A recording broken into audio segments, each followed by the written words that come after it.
Marvel comics recently काफी ज्यादा popular हैं, स्पेशली जब से टीवी कॉमिक ने एक कॉमिक पैनल को रिवील किया है जिसमें आप एलिजाबेथ ओल्सन की स्कारलेट विच को क्लियरली देख सकते हैं, जिसे एक ग्लास कंटेनर में रखा गया है। इसे देखने के बाद फैंस ने कॉमिक आर्टिस्ट को ऑनलाइन पूछना स्टार्ट कर दिया कि क्या ये एलिजाबेथ ओल्सन की स्कारलेट विच है, जिसके बाद आर्टिस्ट परेज ने इंस्टाग्राम पर ये स्टेट किया कि हाँ, ये वही सेम वांडा मैक्सिमॉफ है जिसे एमसीयू में एलिजाबेथ ओल्सन प्ले करती हैं। और अगर आपके मन में ये क्वेश्चन है कि ये कॉमिक क्या एमसीयू से कनेक्टेड है, इसका मूवीज से क्या कनेक्शन होने वाला है, तो आप editor Jordan White, writer Catherine Blair और केविन फैगी से पूछ सकते हैं। बट गाइस, बाद में परेज को इस इंस्टाग्राम पोस्ट को डिलीट करना पड़ा बिकॉज ये एलिजाबेथ ओल्सन की स्कारलेट विच नहीं है। तो ये स्कारलेट विच की कोई वेरिएंट हो सकती है जिसे टीवीए ने कैप्चर किया है, बट इसका मतलब ये नहीं कि एलिजाबेथ ओल्सन की Scarlet Witch next Avengers movies में वापस नहीं आने वाली। बिकॉज वी नो कि नेक्स्ट 2 एवेंजर्स मूवीज में ऐसे कई सारे मार्वल कैरेक्टर्स वापस आने वाले हैं जिन्हें हमने काफी टाइम से एमसीयू में नहीं देखा है। साथ में रिसेंटली जो कॉन्सेप्ट आर्ट लीक हुए थे, उन्हें देखकर लगता है कि डॉक्टर डूम को स्कारलेट विच की जरूरत पड़ने वाली है। कुछ थ्योरीज हैं जिनका मानना है कि डूम रियलिटी वॉर्पिंग के लिए वांडा का यूज करेगा।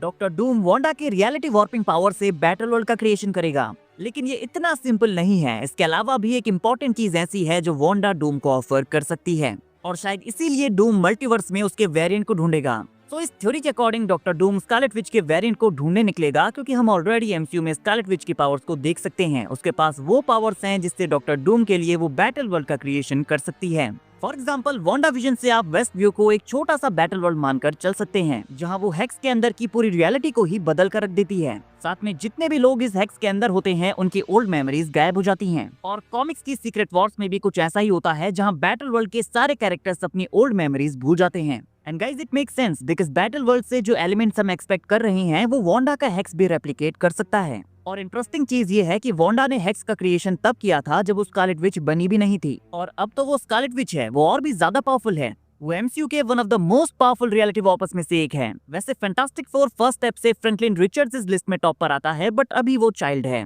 सो बैटल वर्ल्ड की क्रिएशन तक वो अपने फुल पोटेंशियल पर नहीं होगा। बट गाइज, यहाँ पर एक मेजर प्रॉब्लम है, और वो ये है कि वांडा का न्यू जर्सी में हैक्स का क्रिएशन करना और मल्टीवर्स के डिस्ट्रॉयड पार्ट से बैटल वर्ल्ड का क्रिएशन करना, दोनों में बहुत ज्यादा डिफरेंस है। और बैटल वर्ल्ड के क्रिएशन के लिए ऐसे कई सारे और बीइंग्स भी हैं जिनका यूज डूम कर सकता है। हाँ, वांडा इसमें स्मॉल सा पार्ट प्ले कर सकती है, बट उसका अकेले ही पूरे बैटल वर्ल्ड का क्रिएशन करना मुश्किल है। हालांकि इसका मतलब ये नहीं है कि डूम को वांडा की कोई जरूरत ही नहीं है। इसके अलावा भी एक इम्पोर्टेंट रीजन है जो एक्सप्लेन करता है कि डूम को वांडा की जरूरत क्यों है। गाइस, डॉक्टर डूम अपने टेक के साथ अपने मैजिक के लिए भी काफी ज्यादा फेमस है, जिसका मतलब है कि उसे डार्क होल्ड के बारे में भी अच्छी तरह से पता होगा। डूम को पता होगा कि डार्क होल्ड कितनी पावरफुल है, और हम ये ऑलरेडी जानते हैं कि डार्क होल्ड को पाने के लिए आपको कितना बड़ा प्राइस पे करना पड़ता है। Doctor strange multiverse of badness and Agatha all along में हमने ये देखा भी था, और डॉक्टर डूम नहीं चाहेगा कि उसे कोई ऐसी कीमत चुकानी पड़े। इसके अलावा वो सिंपली एक ऐसे वेरिएंट को पिकअप करेगा जो ऑलरेडी डार्क होल्ड के साथ इंटरैक्ट कर चुका है, और उस वेरिएंट को वो अपने एडवांटेज के लिए यूज कर सकता है।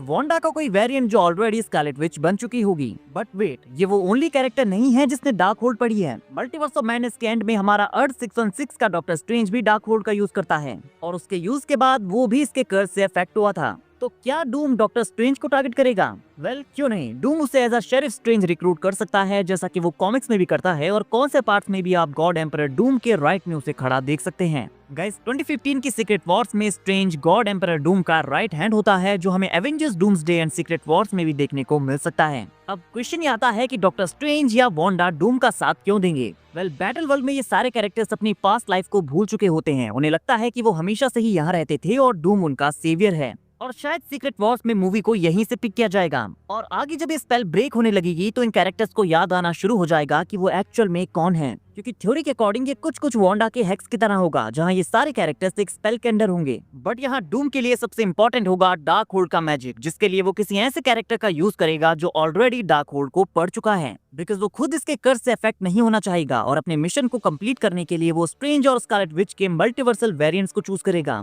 एंड इन कैरेक्टर्स को कंट्रोल करना काफी ज्यादा मुश्किल है, तो डूम उन्हें ऑलरेडी अपनी साइड करने का ट्राई करेगा, बिकॉज इन पावरफुल सॉर्सरर्स के साथ डूम की टीम अनबीटेबल हो जाएगी। नाउ गाइस, आप बताइए, क्या अर्थ 616 की स्कारलेट विच एमसीयू में रिटर्न करने वाली है, या फिर वो मर चुकी है? और वांडा को एज अ मल्टीवर्सल वेरिएंट बनाकर वापस लाने के बारे में आपका क्या ख्याल है? क्या स्कारलेट विच अपनी पावर से डॉक्टर डूम के लिए बैटल वर्ल्ड का क्रिएशन कर सकती है? और क्या हमारा अर्थ 616 का doctor strange doomsday and secret Wars में गॉड एम्परर डूम को सर्व करने वाला है? यहाँ पर कई सारी थ्योरीज हैं। आपके अकॉर्डिंग सबसे सेंसिबल थ्योरी कौन सी है? कमेंट करके जरूर बताइए। वीडियो अगर अच्छी लगी हो तो वीडियो को लाइक और चैनल को सब्सक्राइब करना ना भूलें, बिकॉज ऐसी अमेजिंग वीडियोस हम डेली लाते रहते हैं।